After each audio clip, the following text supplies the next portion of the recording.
Hi. Hello. నమస్తే అందరికి. Welcome to my channel. ఇప్పుడు మనం చెప్పుకోబోతున్న స్టోరీ 'మనసా పలకవే' ఎపిసోడ్ 106. నీళ్ళల్లోనే చాలా సేపు నిలబడిన సిద్ధు ఆ తర్వాత స్నానం చేసి బయటికొచ్చాడు. మళ్ళీ డ్రెస్ వేసుకొని వచ్చి సాహిత్య ఉన్న రూమ్ ముందే కూర్చున్నాడు. అసలెవరికీ అక్కడి నుండి కదలడానికి మనసు రావడం లేదు. అందరూ సాహిత్య ఎప్పుడు మేల్కొంటుందా అని చూస్తూ ఉన్నారు. వస్తున్న డాక్టర్లని, నర్సులని అడుగుతూనే ఉన్నారు. సాహిత్యకి మెలకువ వచ్చేసిందా అని. ఈరోజు రావడం కష్టం మేడం. ఎందుకంటే ఆవిడకి చాలా పెద్ద గాయం అయింది కదా! ఇంజెక్షన్స్ వల్ల మత్తుగానే ఉంటుంది. మేబీ రేపు మెలకువలోకి రావచ్చు. లేకపోతే రేపు నైట్ వరకు వస్తుంది అని చెప్పారు డాక్టర్ గారు. ఒక్క నిమిషం ఒక్కసారి చూసొస్తాను అండి అని త్రివేణి గారు బతిమిలాడారు డాక్టర్ గారిని.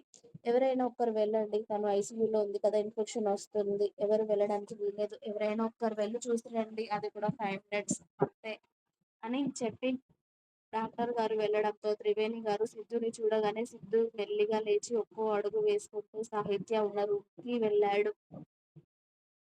సాహిత్య ఆ రూమ్‌లో బెడ్ పైన ఆక్సిజన్ మాస్క్ పెట్టి ఒంటికి ఏవో ఏవో మిషన్‌లు, తలకి పెద్ద కట్టుతో అసలు చాలా ఘోరంగా కనిపిస్తూ ఉంటుంది. ఆమెనలా చూడగానే సిద్ధూకే కన్నీళ్లు ఆగలేదు. అతడి కంట్లో నుండి కన్నీళ్లు జారిపోయాయి.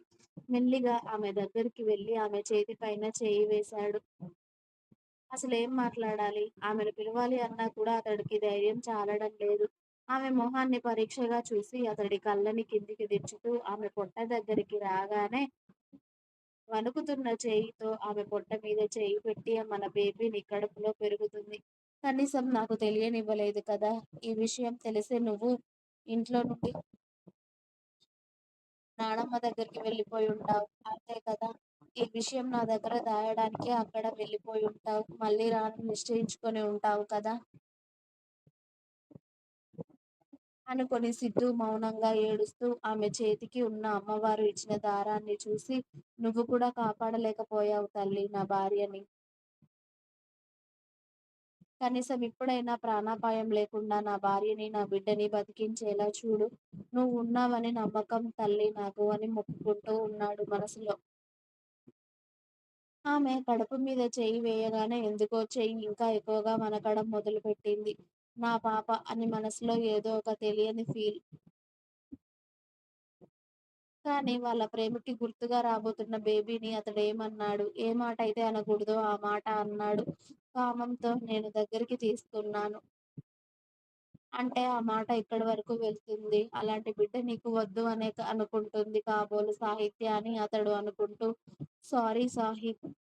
నువ్వు లేచాక ఈ మాట నీకు చెప్పినా నువ్వు నన్ను క్షమించవని తెలుసు.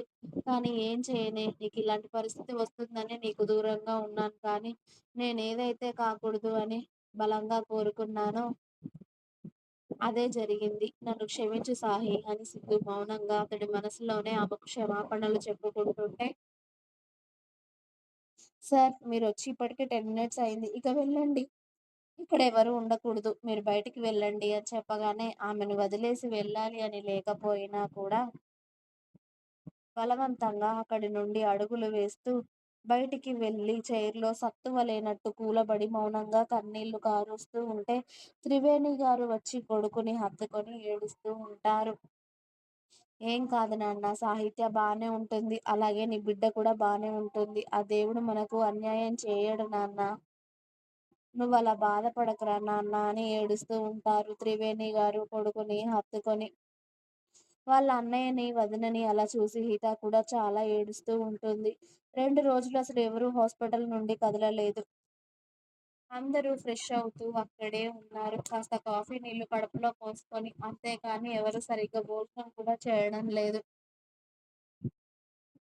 ఇక హిత అయితే అందరిని బతిమలాడుతూ ఉంది. ఏమైనా తినండి అని.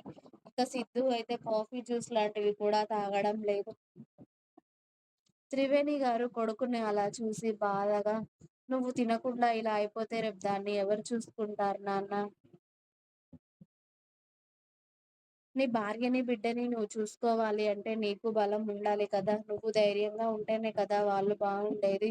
నువ్వే ఇలా అయితే ఎలా నాన్న" అని త్రివేణి గారుస్తూ త్రివేణి గారు ఏడుస్తూ 2 రోజుల నుండి పచ్చి మంచినీళ్ళు కూడా ముట్టుకోలేదు. ఇన్ని రోజులు అమ్మవారి దీక్ష చేశావు. ఒక్క పూట భోజనం అది కూడా సరిగ్గా తినలేదు. 24 గంటలు అమ్మవారి పూజలోనే ఉన్నావు నువ్వు. అసలు బయటకు వచ్చింది కూడా తక్కువ. ఇలా ఏం తినకుండా ఉండి ఏమవుతావు నాన్న? సాహిత్యాలేస్తే తనని చూసుకోవాల్సింది నువ్వే కదా! ధైర్యంగా ఉండాల్సింది నువ్వే కాబట్టి కాస్త ఈ జ్యూస్ తాగు నాన్న అని బలవంతంగా సిద్ధుకి సగం గ్లాస్ జ్యూస్ తాగిస్తారు. ఒక్క రోజులో మెలకువ వస్తుంది అన్న సాహిత్యకి అది కాస్త 2 రోజులు పట్టింది. రెండో రోజు సాయంత్రం మెల్లిగా కళ్ళు తెరుస్తూ ఉంటుంది సాహిత్య. ఆమె కదలడం చూసి నర్స్ వెంటనే డాక్టర్ గారిని తీసుకురావడంతో, డాక్టర్ గారు వచ్చి సాహిత్యని చెక్ చేస్తూ ఉంటారు. సాహిత్యకి మెలకువ వచ్చింది అని చెప్పగానే అందరూ చాలా ఆరాటంగా చూస్తూ ఉంటారు. సాహిత్య ఎలా ఉంది? ఏంటి? అని. సిద్ధు డోర్ దగ్గర నిలబడి చూస్తూ ఉంటాడు. డాక్టర్ ఎప్పుడు బయటకొస్తారు? సాహిత్య కండిషన్ ఎలా ఉంది? ఏంటి? అని చెప్తారా అని. సాహిత్య మెల్లిగా కళ్ళు తెరిచి ఆ రూమంతా చూడగానే అది హాస్పిటల్ అని అర్థమైంది. ఆమె తలంతా చాలా భారంగా, నొప్పిగా అనిపిస్తూ ఉంటుంది. ఒక్కసారిగా ఆమెకు గుళ్ళో జరిగింది గుర్తుకొచ్చింది. సిద్ధు, సిద్ధు ఎలా ఉన్నాడు? అనుకోని సిద్ధు అని కలవరిస్తూ ఉంటుంది. డాక్టర్ గారు వెంటనే "ఏం కాలేదమ్మా, ఏం కాలేదు. కంగారు పడకండి మీరు. బాగానే ఉన్నారు" అంటుంటే సిద్ధు అని అంటుంది. సిద్ధుకేమైనా అయిందేమో అని. సిద్ధు అంటే మీ ఆయనే కదా అని అడిగారు డాక్టర్ గారు. అవును అని సాహిత్య చిన్నగా తల ఊపడంతో మీ భర్త బాగానే ఉన్నారు. ఆయనకి ఏమీ కాలేదు. బయటే ఉన్నారు. మీరెప్పుడు కళ్ళు తెరుస్తారా అని ఎదురు చూస్తున్నారు అనగానే సాహిత్యకి మెల్లిగా నా బేబీ అని అంది కంగారుగా కడుపు మీద చేయి పెట్టుకొని. అంటే మీరు ప్రెగ్నెంట్ అని మీకు తెలుసు. మీరు ప్రెగ్నెన్సీ విషయం కావాలని ఇంట్లో దాచారా? లేకపోతే మీకు లేట్‌గా తెలిసిందా? ఇంట్లో చెప్పలేకపోయారా? అసలేం జరిగింది? మీ హస్బెండ్‌కి కూడా మీరు ప్రెగ్నెంట్ అని తెలియదా? ఎందుకంటే ఇప్పుడు మీకు ఫోర్త్ మంత్ రన్ అవుతుంది అని చెప్పారు డాక్టర్ గారు. లేదు నాకు కూడా లేట్‌గానే తెలిసింది. ఇంట్లో చెప్దామనేసరికి ఇలా జరిగింది అండి అని చెప్పింది సాహిత్యకి ఏం చెప్పాలో అర్థం అవ్వక. అది కూడా తనకి మాట్లాడడం రాట్లేదు కానీ ఏదో కష్టంగా మెల్లిగా చెప్పడంతో ఓకే. ఓకే. మీరు ఇబ్బంది పడొద్దు. తర్వాత మాట్లాడతానులెండి. మీ ఆయన బానే ఉన్నాడు. మీ బేబీ కూడా బానే ఉంది. కానీ మీకింకా కొన్ని టెస్టులు చేయాలి. ఇంకా 1 వీక్ వరకు మీరు హాస్పిటల్‌లోనే ఉండాలి. అప్పటికి మీకు, మీ బేబీకి అన్ని టెస్టులు చేశాక మీరు బేబీని క్యారీ చేయగలుగుతారు అంటే ఓకే.